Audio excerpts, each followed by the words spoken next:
Listen up to these few tips I'm about to give you on working out while injured.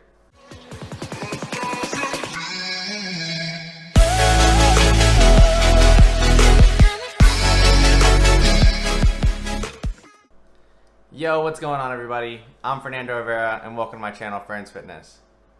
Normally you'd hear me say where we talk about everything health and fitness related, but I'm going to stop saying that because it's not really the direction I want to go for the channel. I was hoping this channel would turn more into like a lifestyle, health, and just kind of helping people get better in the gym and with health and fitness overall. I'm going to stop saying the whole where we talk about everything health and fitness related until I figure out something I really feel comfortable with and truly want to like pitch as the slogan, I guess you could say, for the channel. But today, as you can read by the title, we'll be getting into some tips on working out while injured. If you guys don't follow me on Instagram, then you don't know I actually got injured about a week and a half ago, I think it was. And it's a very small injury, it's nothing serious. And this video is directed towards people who picked up small injuries that they think would limit them in the gym. Like, for example, I cut my finger and got some stitches in it, as you guys can see. So that thumbnail isn't clickbait, it's legit. I actually had stitches and like a post and everything, or not a post, what is it called? Whatever, you know what I'm talking about, the thing you tape your finger and then, so it doesn't like bend your finger or, you know, because if I was bend my finger, it would rip the stitches and whatever. But anyways, let's get into the first tip. First tip, I'd recommend figuring out what you can and cannot do in the gym. I went to the gym the next day actually. I couldn't grip anything because my stitches were in my finger, obviously. And I had the post and everything wrapped around it and it was all taped up. But I figured out a way to like use a Versa grip or any sort of wraps. Like, so I wrapped the bar or whatever I was using, making sure my finger stayed straight, obviously, so I don't rip my stitches. And just did it that way. It worked, but it's definitely not the smartest move because one little mess up and let's say I forgot that I had the post or anything like that, or tried to bend my finger, I could have ripped my stitches and then had to go back to the emergency room and then get it all retaped and everything like that. But so I figured out that I can't really do a lot of barbell movements, seeing how that requires like obviously both hands on the barbell, or a lot of dumbbell things are kind of limited just because I couldn't really go heavy because if I didn't grip it right it could fall out of my hand and then also hurt me that way. So it was a lot of machine based stuff and cables, obviously. I still attempted to do some barbell rows because it was back day and it worked alright. I didn't want to go too heavy, so kept it light, increased the reps, but just figure out what you can and cannot do comfortably in the gym without hurting it yourself or re-hurting the same injury, because the whole point of this video is to actually get you to still work out through your injury and recover while working out. Alright, let's get on to tip number 2. For tip number 2, I would say create a new routine and something that works for you while injured.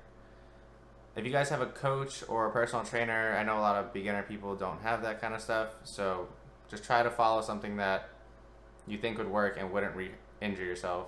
Or you could just end up hiring a personal trainer or a coach and getting their advice on it and getting them to make a new routine for you. So as soon as I got injured, I messaged my coach and he said to stick to more machines and things that require less grip, because obviously I can't. Machines are just easier on the grip, so I don't really need to fully close my hand. I can at least have my hand open on pushing movements and try to use just the 3 fingers with like a Versa grip or some sort of wrap to do any pulling. This tip was really quick, but like I said, create a new routine, something that works for you until you recover from your injury. Tip number 3 is extremely important, guys. I can't emphasize this one enough. Do not push yourself as if you were 100% and uninjured, because you will end up re-injuring yourself and just pushing your time frame back. You were just consistently injured and never fully recovered in the gym.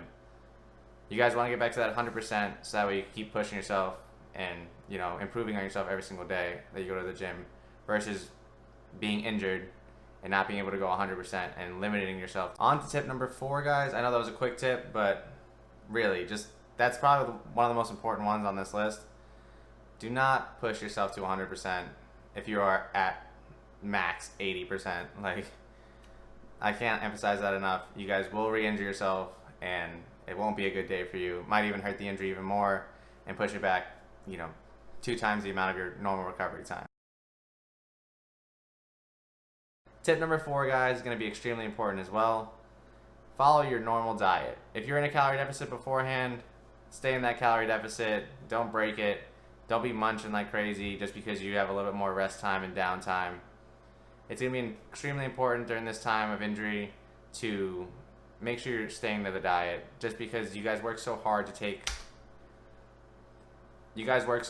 off those pounds that you've been, dieting for in the first place. Obviously, again, this is not for people who have serious injuries. This is meant for people who got like the smallest of injuries, like stitches in the finger, or even like some ankle sprains and things like that. Like things you could work out through while injured. So on to tip number 5. Tip number 5: rest if needed, cardio if possible.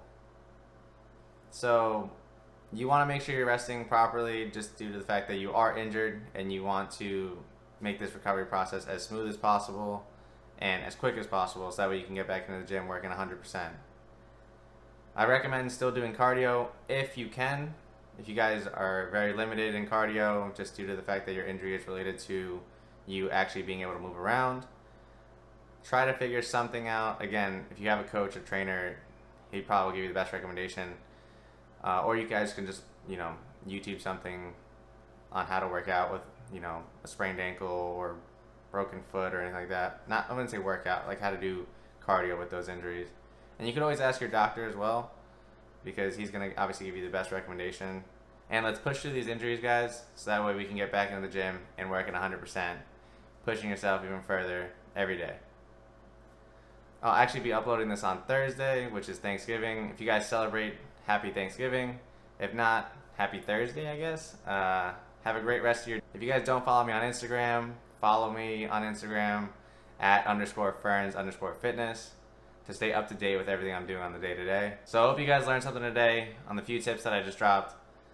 If you guys did learn something, scroll down, hit that like button. Comment down below what you guys want to see in the next video, or what you guys want to see in the future. Also, slide over, hit that subscribe button, turn it gray, turn the bell noties on, so that you guys know when I upload. I appreciate everybody who watched the video today. Peace.